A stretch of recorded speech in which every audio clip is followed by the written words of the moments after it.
जय मूल निवासी, आप देख रहे हैं मूल निवासी 10 तक। हमारे साथ राष्ट्रीय अधिवेशन से कई मिशनरी साथी जुड़ते रहते हैं, तो उसी कड़ी में हमारे साथ एक साथी जुड़े हैं, तो हम इनसे बातचीत करते हैं। सर, अपना परिचय। सर, मेरा नाम वीरेंद्र भारती उर्फ आज़ाद भारती, भारतीय विद्यार्थी मोर्चा जिला अध्यक्ष गोंडा व मंडल संयोजक गोंडा मंडल उत्तर प्रदेश।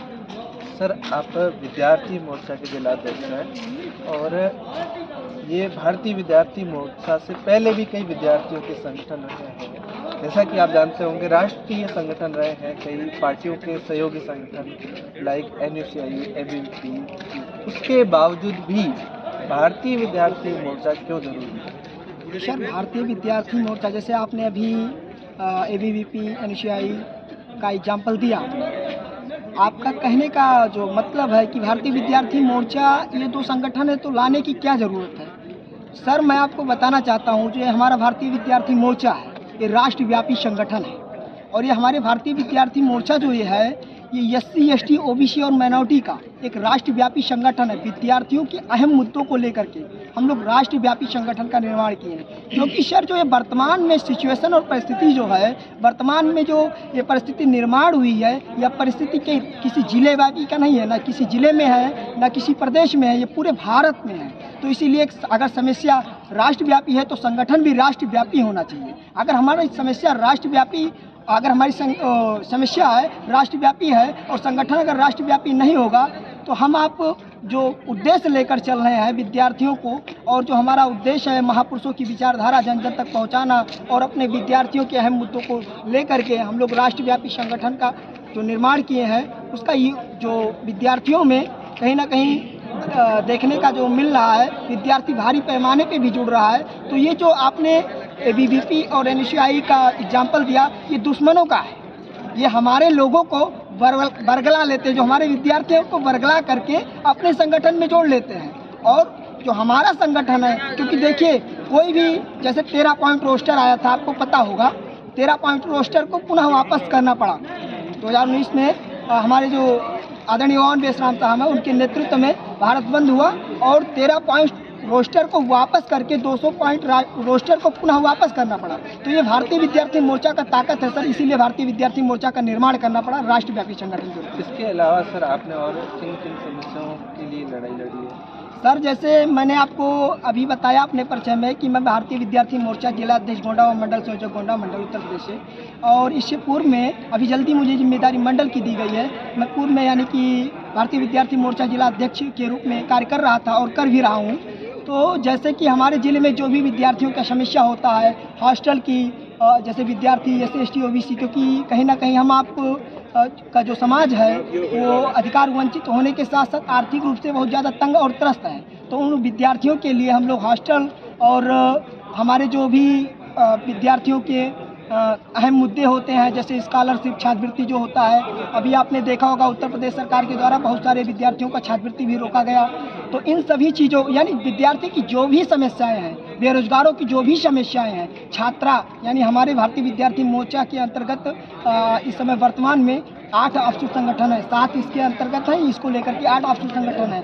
सभी विद्यार्थियों की समस्याओं को लेकर के, जैसे इसमें छात्रा प्रकोष्ठ भी है और इसमें बेरोजगारों का भी संगठन है विद्यार्थी मोर्चा के अंतर्गत। इन सभी समस्याओं को लेकर के विद्यार्थियों की जो भी ज्वलंत समस्याएं हैं और जिससे यानी विद्यार्थी प्रभावी होता है, SC, ST, OBC के विद्यार्थी प्रभावी होते हैं, उन सभी मुद्दों को लेकर के हम लोग काम करते हैं।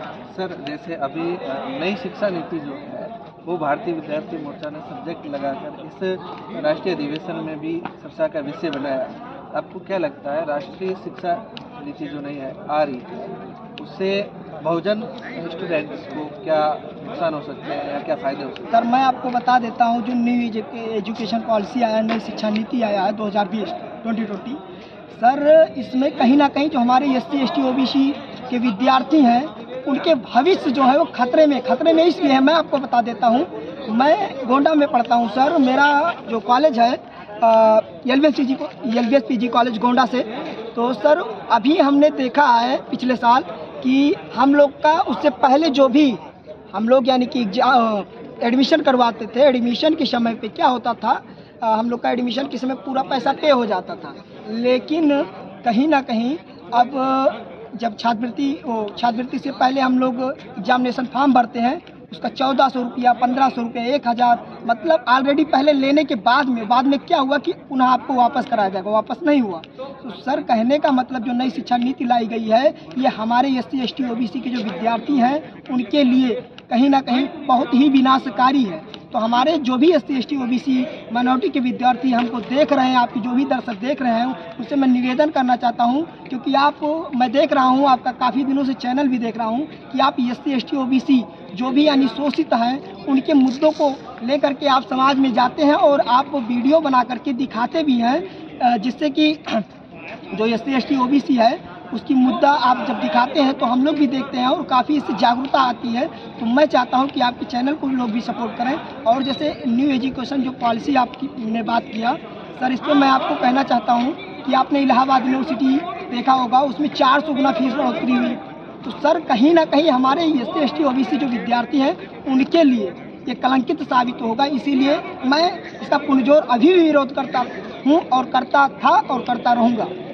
इस नई शिक्षा नीति का किन किन लोगों को विरोध करना चाहिए? सिर्फ विद्यार्थियों को ही या फिर और लोग जो सरकारी कर्मचारी हैं, किसान हैं, उनको भी शामिल होना चाहिए? सर बहुत सही आपने सवाल किया और ये सवाल आपका अति सराहनीय है। सर विद्यार्थियों के साथ साथ जो एम्प्लॉई हैं उनका साथ वो कर नहीं सकते, क्योंकि एम्प्लॉई हैं, सरकारी कर्मचारी हैं, वो कर नहीं सकते। लेकिन कहीं ना कहीं उनको साथ और सहयोग हम लोग का देना चाहिए। अगर हम लोग को साथ सहयोग नहीं देंगे तो वो तो कर्मचारी बन गए, अधिकारी बन गए, लेकिन जो उनके बच्चे हैं वो अधिकारी और कर्मचारी बनने से वंचित रह जाएंगे। इसीलिए अधिकारी और कर्मचारी को भी भारतीय विद्यार्थी मोर्चा व जो इसके आपसी संगठन है विद्यार्थियों के हक अधिकार की लड़ाई लड़ते हैं, उनको साथ और सहयोग व समर्थन देना चाहिए। खासकर जो भी हमारे कर्मचारी हैं SC ST OBC माइनॉरिटी के, उनको साथ और सहयोग देना चाहिए भारतीय विद्यार्थी मोर्चा का। बहुत बहुत धन्यवाद। आपको भी धन्यवाद सर।